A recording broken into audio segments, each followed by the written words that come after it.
pendugaan parameter. Jadi pendugaan parameter ini termasuk dasar ya. Jadi dasar kita dalam statistik gitu.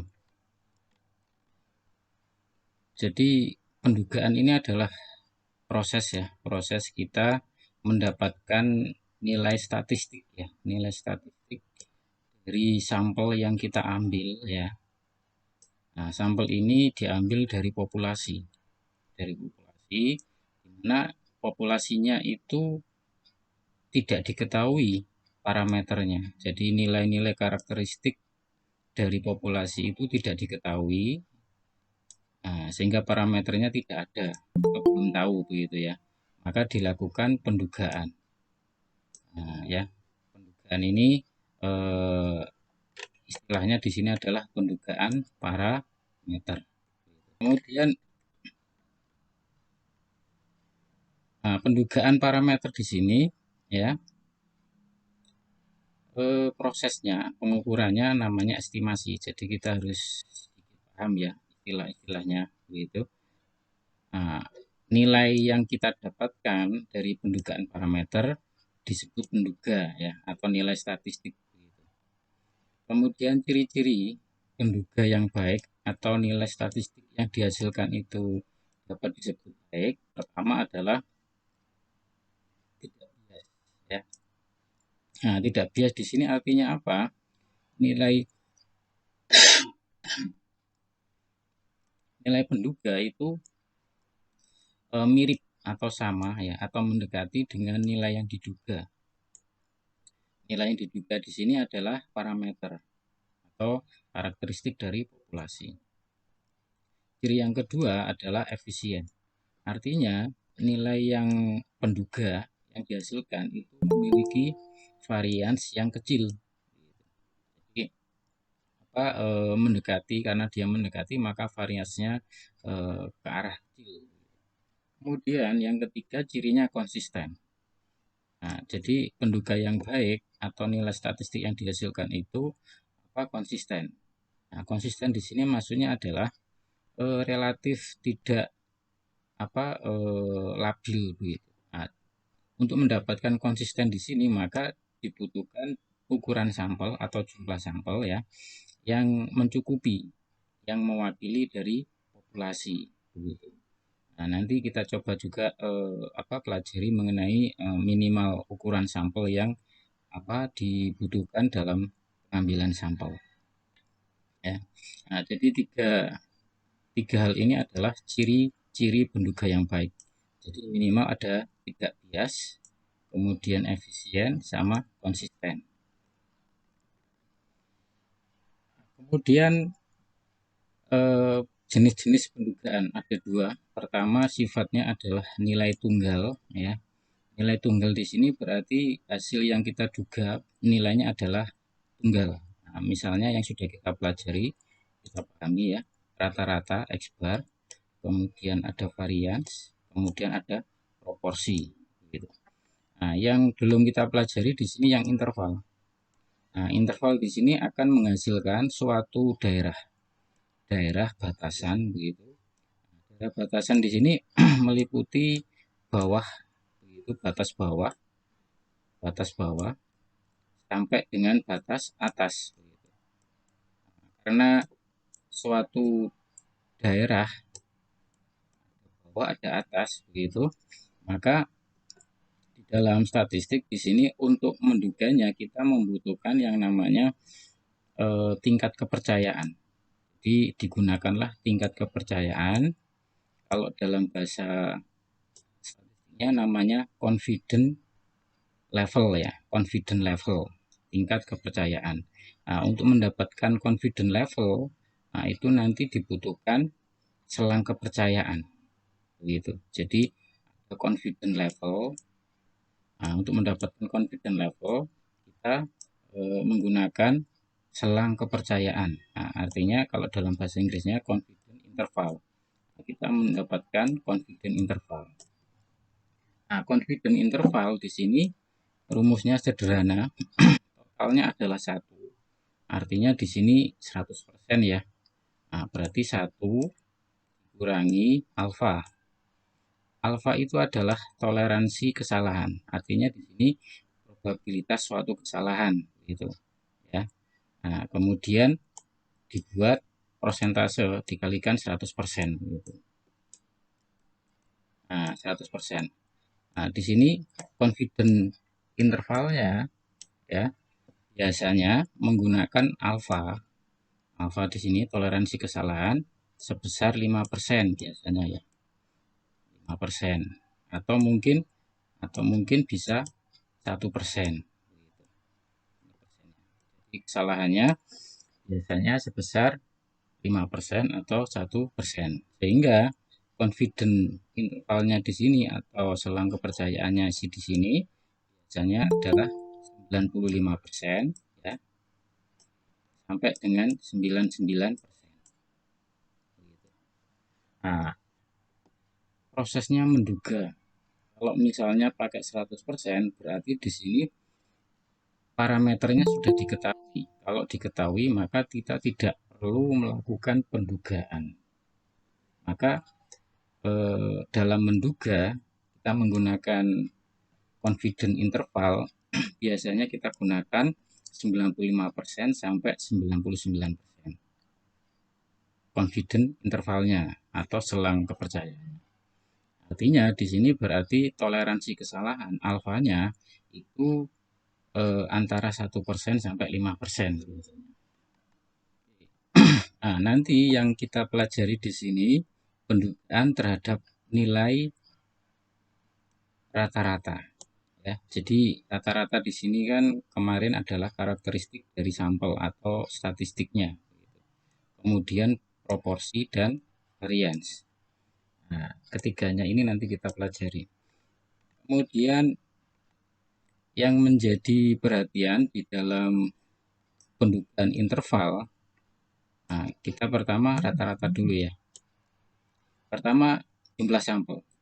Kalau jumlah sampelnya besar, nah di sini besar kita kasih suatu batasan ya, jumlah sampelnya di atas 30. Nah, kalau di atas 30 ya, maka kita menggunakan suatu fungsi distribusi probabilitas. Nah, ini ya tandanya distribusi Z. Distribusi Z ini adalah distribusi normal standar. Jadi dia normal, distribusi normal ya yang distandarkan. Nah, di sini rumus ya pendugaan interval rata-rata sebenarnya sederhana. Yakni pertama di sini adalah nilai rata-ratanya mu ya. Mu di sini tanda atau notasi dari nilai rata-rata populasi ya. Nah, ini mau kita duga. Nah, kita menghitungnya pertama dari batas bawah dulu. Nah, ini adalah batas bawah. Kemudian yang sebelah sini adalah batas atas.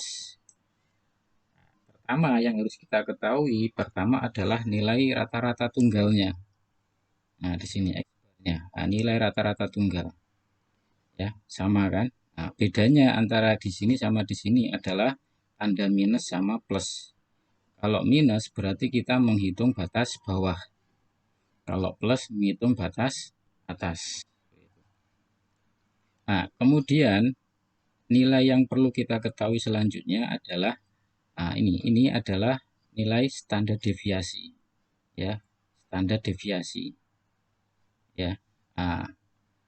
Standar deviasi di sini artinya dari data yang kita punya ya, misalnya di sini 30 misalnya ya 31 dan seterusnya, itu standar deviasinya berapa. Oke.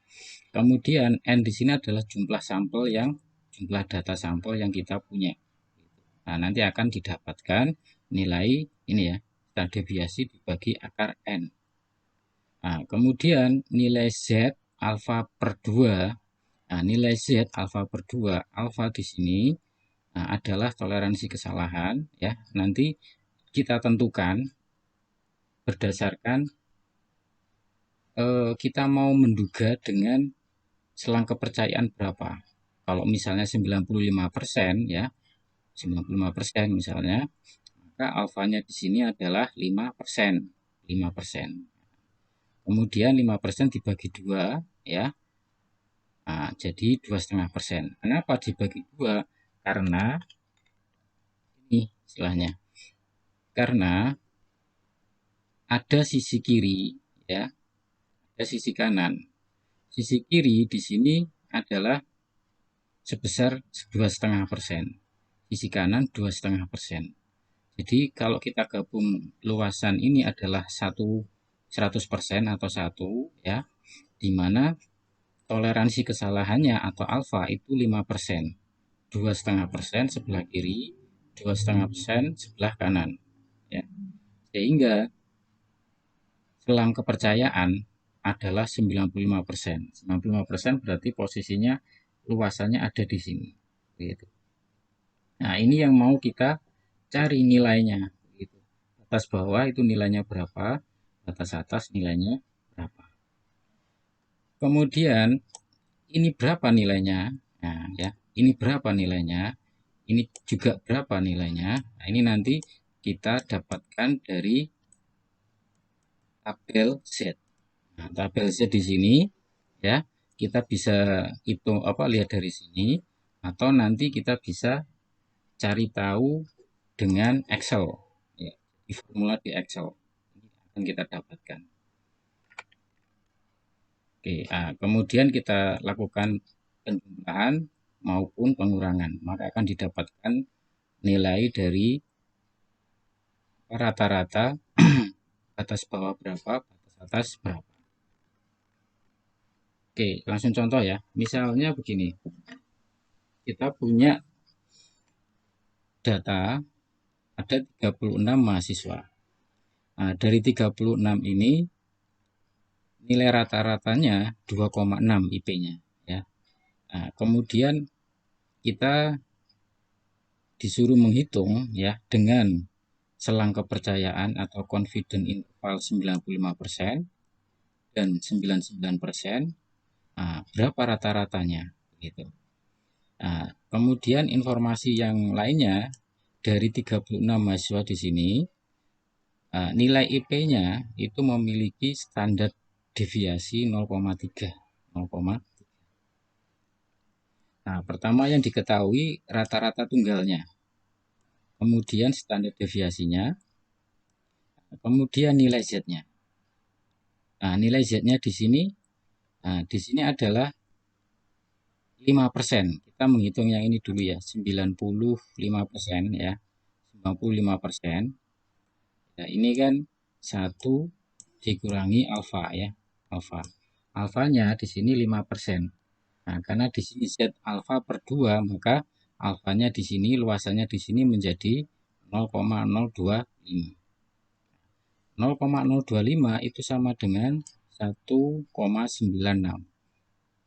Kita bisa melihatnya dari sini. Nah, kita lihat ya. Kalau bicara luasan ada di dalam sini. Nah, misalnya di sini 0,025 ya. Nah, di sini kita ke kiri. Nah, ini 1,96 ya. Nah, ke atas 0,06. Jadi luasannya nilainya 1,96. Nah, ya 1,96. Oke, kemudian kalau yang selang kepercayaan 99% ini ya, berarti di sini alfanya 1 minus alfa ya ini. Alfanya di sini kan 1%. Nah, 1% dibagi 2 maka ketemu 0,005. Apa nilai Z 0,005? Nah, kita lihat Z tabel 0,005. Nah, ini ya, anggap saja ini. Nah, berarti berapa nilainya? 2,57. 2,57. Nah, di sini ketemu 2,575 sama ya. Nah, cara lain kita melihat tabel Z di sini ya. Di sini kita juga bisa menggunakan Excel. Excel ya. Kita gunakan Excel. Oke, kita coba gunakan Excel.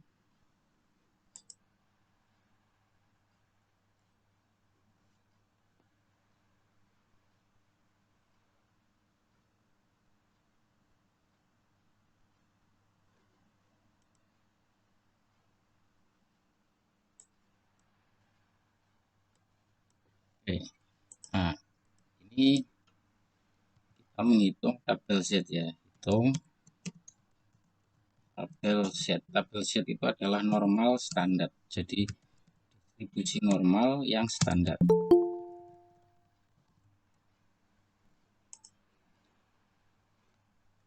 Sama dengan kita pakai formula ya. Tulis saja norm, itu kan norm. Nah, itu nanti akan muncul normal. Nah, kita pilih yang S ya. S itu standar. Kita pilih inverse. Ya, nah, di sini probabilitasnya berapa? Nah, kita yang menghitung tadi 2,5% ya. 0,0 ya 25. 2,5% kan ini ya. Enter. Nah, ini ya nilainya ya. Oke. 2,5%. Nah, ini saya tulis Z 2,5% gitu ya. Nah, kemudian kalau Z tadi setengah persen ya. Z setengah persen. 0,5% sama dengan 0 ya, sama S inverse.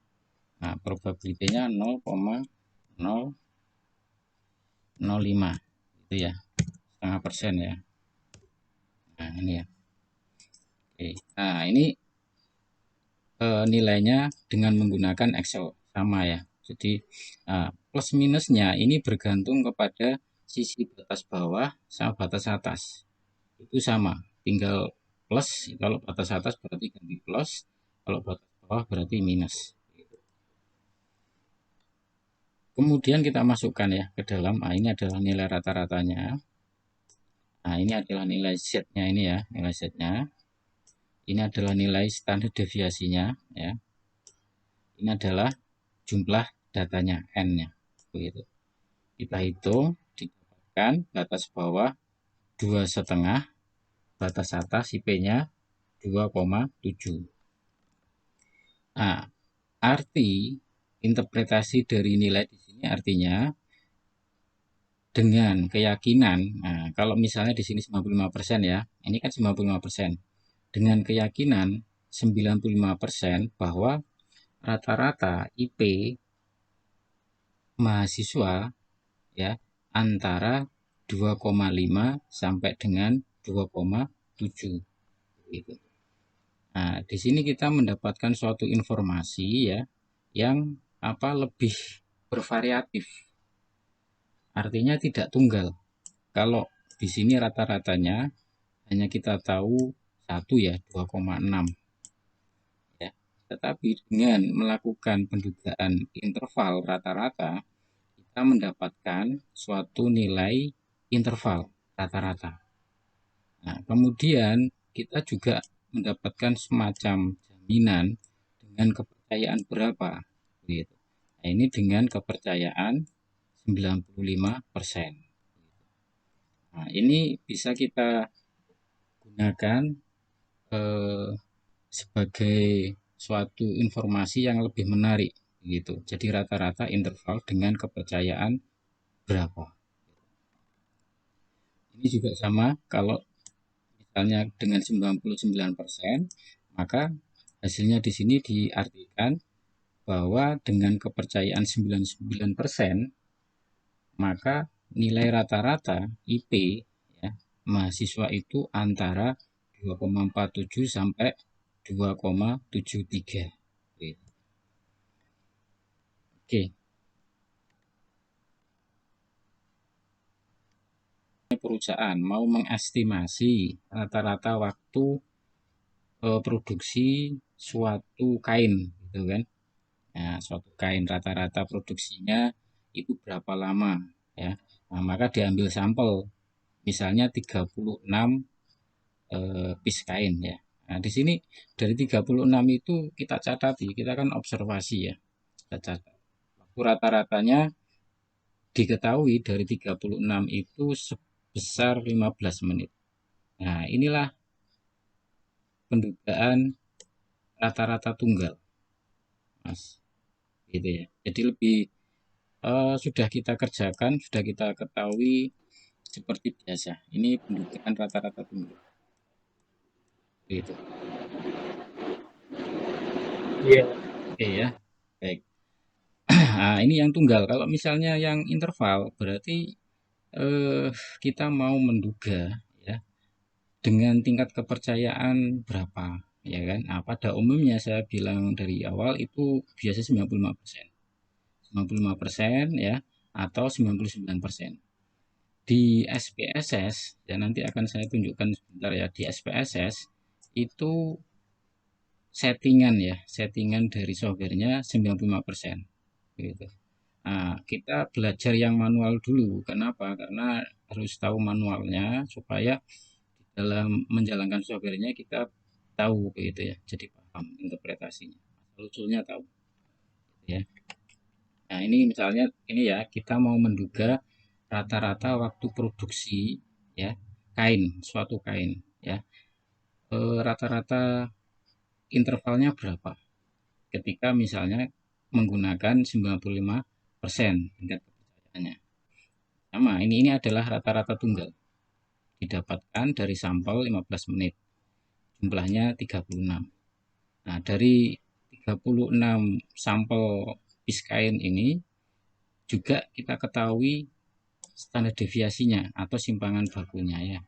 Simpangan baku atau standar deviasi itu apa? Yakni penyimpangan dari rata-rata ini. Penyimpangan dari rata-rata ini adalah 3 menit. Ini 3 menit ya. Nah, kemudian ini didapatkan nilai standar deviasi dibagi akar N ya. 0,5 ya. Nah, kemudian kita menggunakan tabel Z di sini ya. 5% itu dari mana? Ya 1 dikurangi 95% ini ya. Nah, ini tabel Z-nya ya. 1,96. Nah, kita masukkan sesuai dengan rumus di sini. Rumusnya ini. Ini rumusnya ini. Nah, ini ya. Nah, kemudian dimasukkan nah, ketemu angka ini.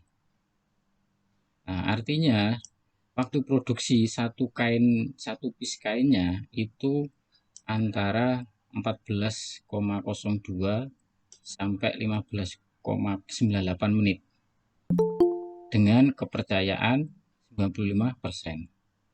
Nah, ini ada sedikit perbedaan ya, cuman tidak terlalu besar perbedaannya, sedikit saja. Ketika jumlah populasinya itu tidak banyak, jadi tergantung kepada populasi yang sedang kita amati. Kalau misalnya populasinya nggak banyak, terbatas ya, maka ada sedikit koreksi rumusnya. Nah, rumusnya di sini faktor koreksi ya. Oke, ini faktor koreksi dan eh, rumus lainnya sama. Rumus lainnya sama. Jadi ini adalah populasi terbatas. Berarti apa? Populasinya diketahui. Begitu. Populasi itu adalah keseluruhan pengamatan. Jadi itu kalau diketahui jumlahnya dan biasanya tidak banyak kalau diketahui itu ya. Maka ini ada kita bisa tuliskan n besarnya berapa. Nah, dari n besar yang kita ketahui itu kita ambil sampel n kecil di sini gitu. Nah, ini kita hitung juga kalau misalnya populasinya terbatas. Kebanyakan populasi itu jumlahnya banyak sehingga tak terbatas. Maka faktor koreksi ini tidak diperlukan. Tidak diperlukan. Tapi kalau populasinya sedikit, maka faktor koreksi ini kita tuliskan. Oke, kemudian ada apa yang perlu diperhatikan lagi kalau misalnya sampel kita kecil itu di sini kita tandai dengan kurang dari 30 ya, kurang dari 30. Nah, kalau sampelnya kurang dari 30, perbedaan dengan sebelumnya adalah pada penggunaan distribusi probabilitasnya. Kalau kurang dari 30 menggunakan T ya, distribusi T. Kalau lebih dari 30 yang di atas tadi menggunakan Z.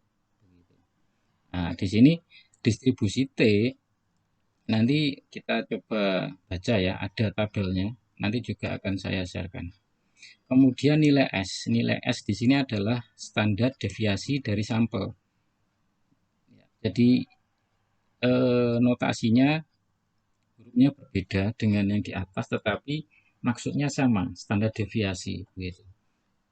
Rumusnya ini, jadi ngitungnya gunakan rumus Excel ya.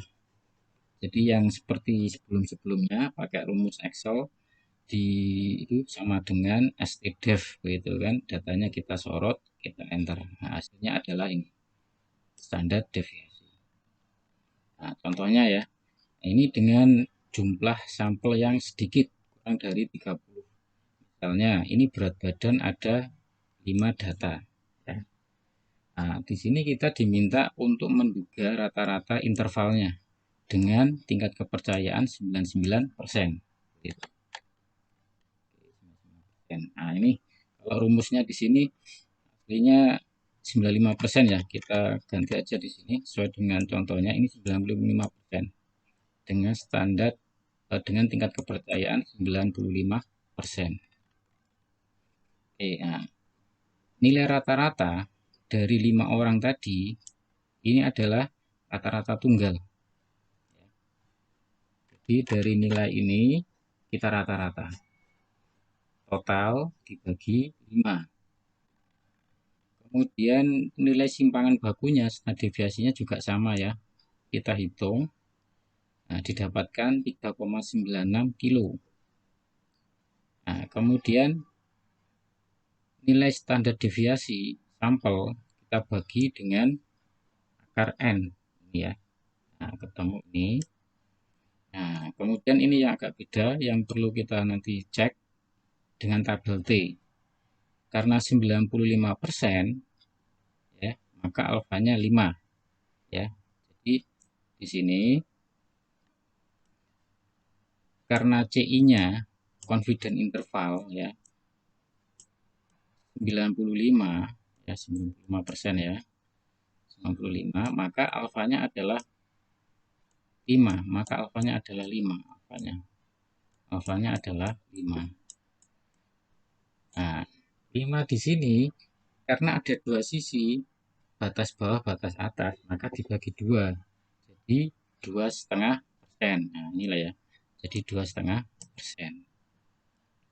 Kemudian informasi lagi yang perlu diketahui untuk tabel T itu ada N-1.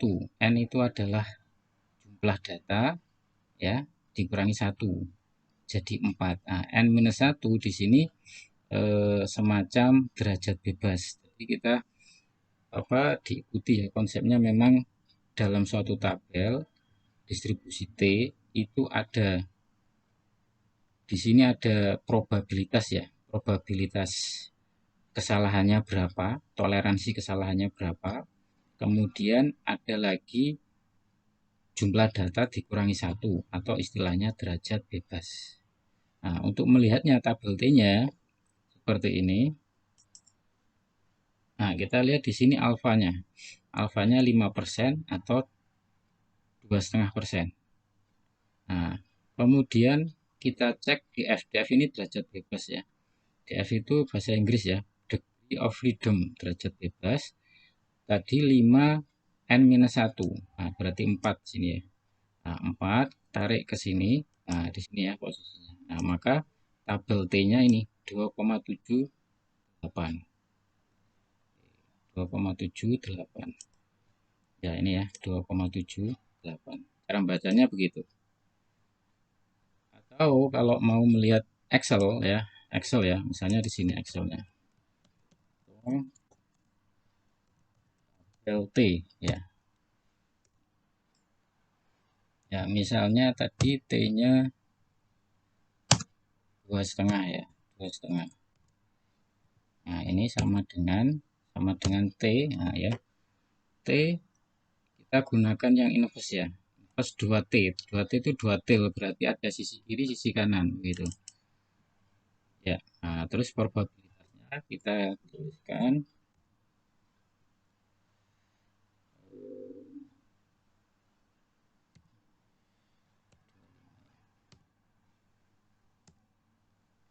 4 ya. 4. Ini pakai 5%. 0,7, 2, ini kan kita menggunakan dua sisi ya. Jadi ini yang kita gunakan 0,5% ya. 2,78. 2,78.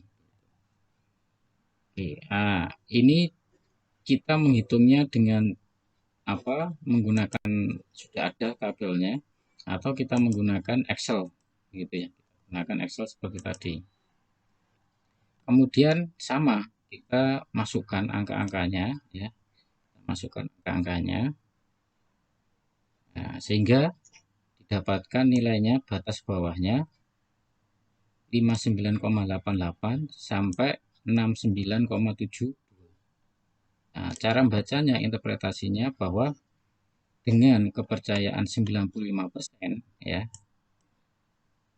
cara bacanya sama dengan kepercayaan 95% bahwa berat badan karyawan itu antara 59,88 sampai 69,72 kilo. Cuma bedanya sampel yang kita gunakan di sini tidak banyak ya, hanya kurang dari 30 ya gitu. Ada 5 sampel, 5 data. Maka kita gunakan distribusi T.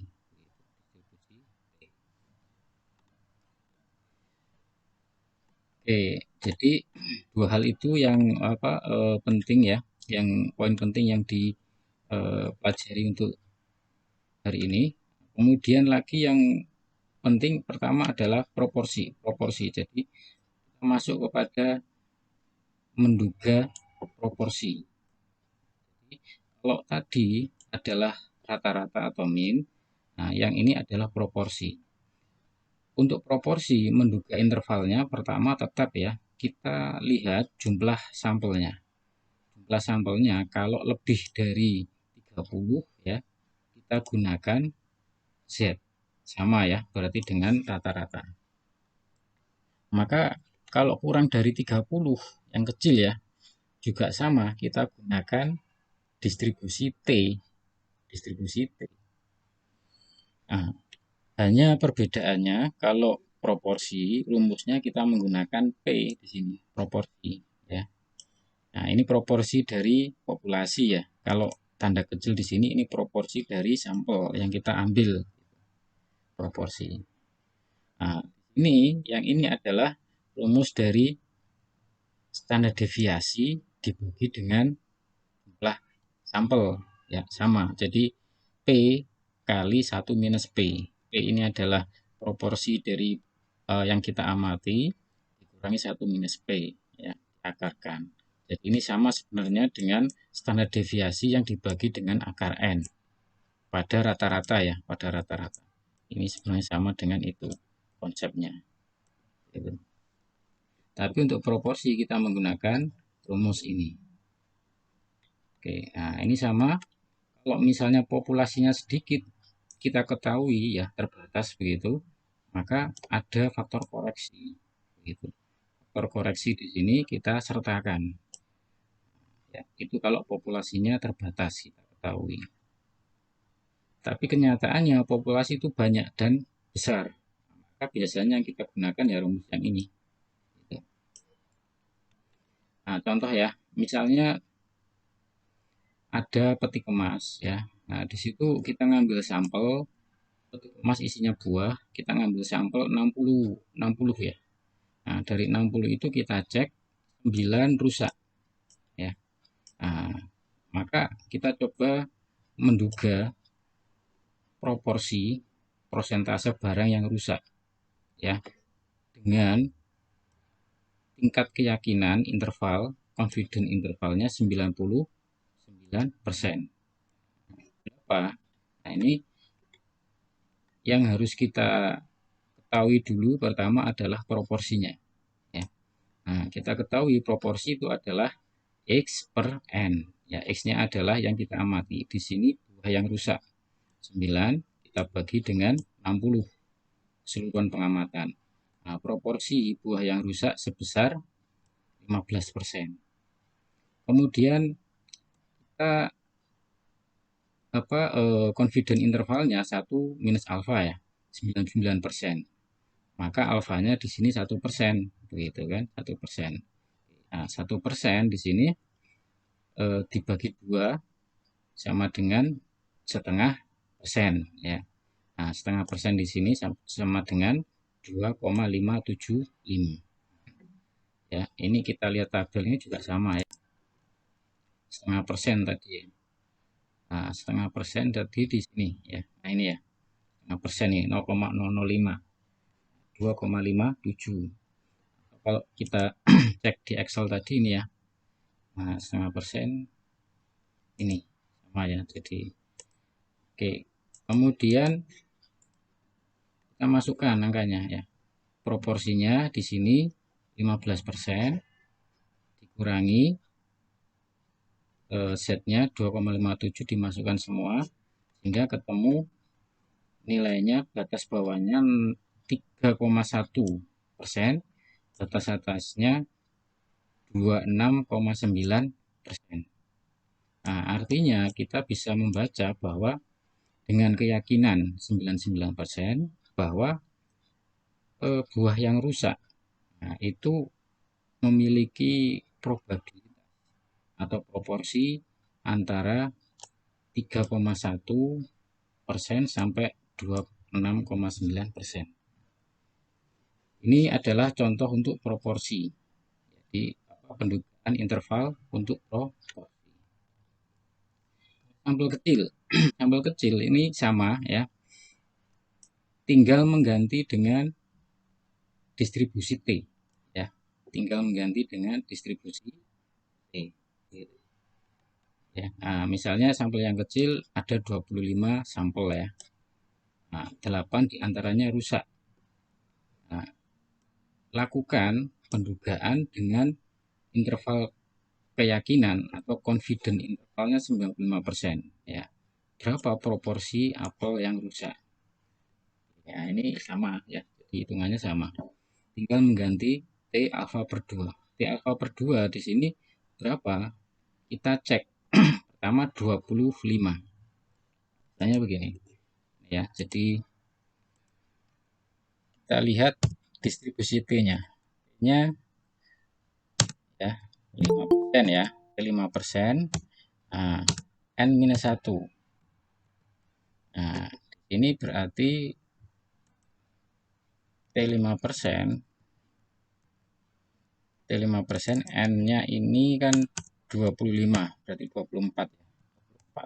Nah, kita hitung pakai Excel, berarti sama dengan T gitu. Ini probabilitasnya 0,05 ya. Derajat bebasnya 24 itu, 24. Di sini ya. Ini nilai T-nya, nilai T-nya. Nah, nanti kita masukkan nilai T-nya di sini. Ya, di sini. Nah, kemudian nilai P. P-nya berapa? P-nya ya berarti 8 dibagi dengan 25. Ya, itu P-nya. N-nya berapa? N-nya ya ini. Ya. Terus kemudian 1 minus P berarti 1 minus 8 dibagi 25. Jadi 1 minus 8 dibagi 25. Gitu. Nah, nanti akan didapatkan nilai batas bawah, batas atas. Oke, ini contoh ya. Nanti dicoba dihitung ya contoh kasusnya ini. Kemudian tadi kita menggunakan ini ya, menggunakan rumus tadi ya untuk menghitung pendugaan rata-rata interval gitu. Nah, kalau misalnya kita ada data ya, misalnya umur ini. Ada umur 10 mahasiswa ya. Ini ya. Nah, kemudian kita mau melakukan pendugaan interval. Kalau di SPSS seperti ini. Analyze ya, masuk descriptive statistik, kemudian masuk explore ya, explore. Oke, nah di sini kita pilih variabelnya. Masukkan sini ya. Oke. Nah, kita mendapatkan nilai di sini. Nah, rata-rata umurnya ini, rata-rata umurnya ya.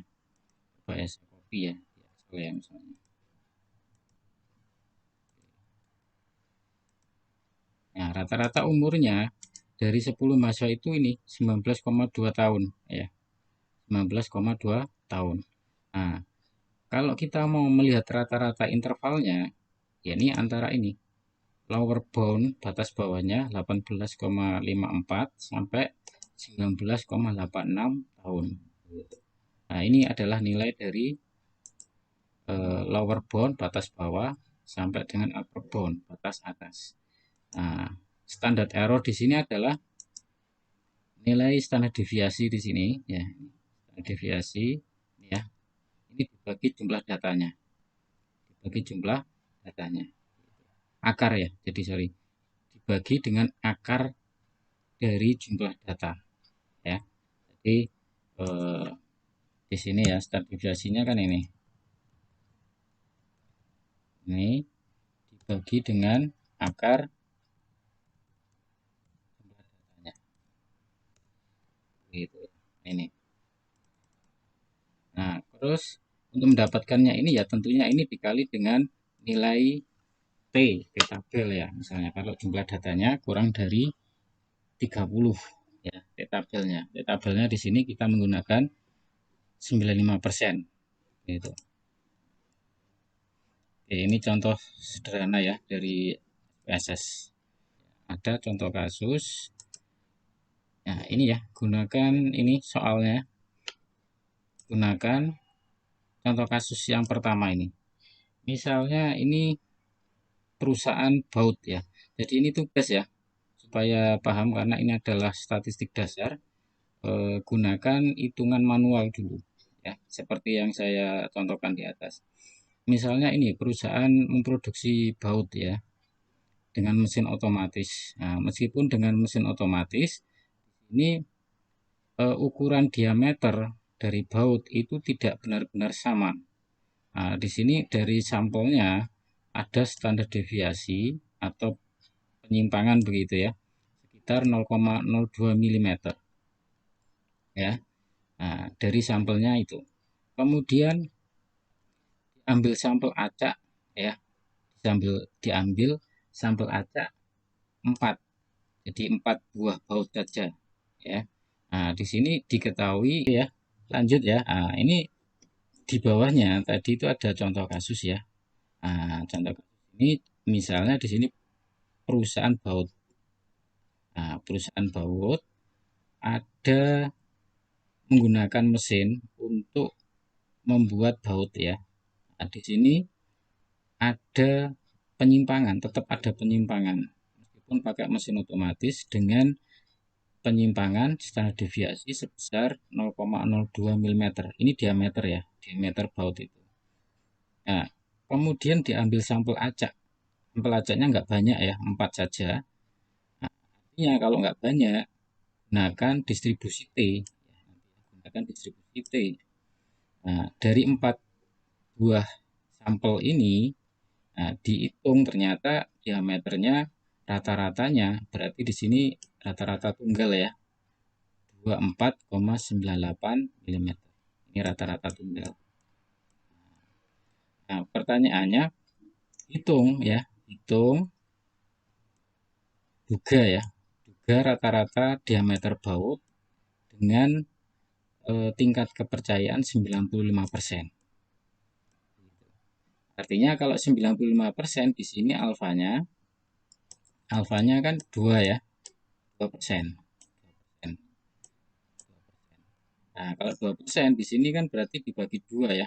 2,5 berarti 1% ya, berarti 1%. Nah, nanti T, berarti T kan. Nah, T di sini alfa ya, alfa. Terus kemudian ada N-1. Nah, ya. Nah, itu berapa nilainya? Nanti bisa dilihat di tabel T ya. Tabel T bisa di sini tabel T-nya ini ya. Nanti saya sharekan semua ya. Nah, misalnya menggunakan ini 98% berarti ini ya, ini ya. Nah, ini oke, ini tadi 4 berarti ini ya, misalnya ini berarti. Nah, ini ya. Nah, ini T-nya, nilai T-nya, nilai T-nya. Nah, nilai T-nya ketahui ya. Kemudian nilai rata-ratanya juga diketahui ya. Nah, tinggal kita masukkan saja. Kita masukkan nanti akan didapatkan apa estimasi selangnya.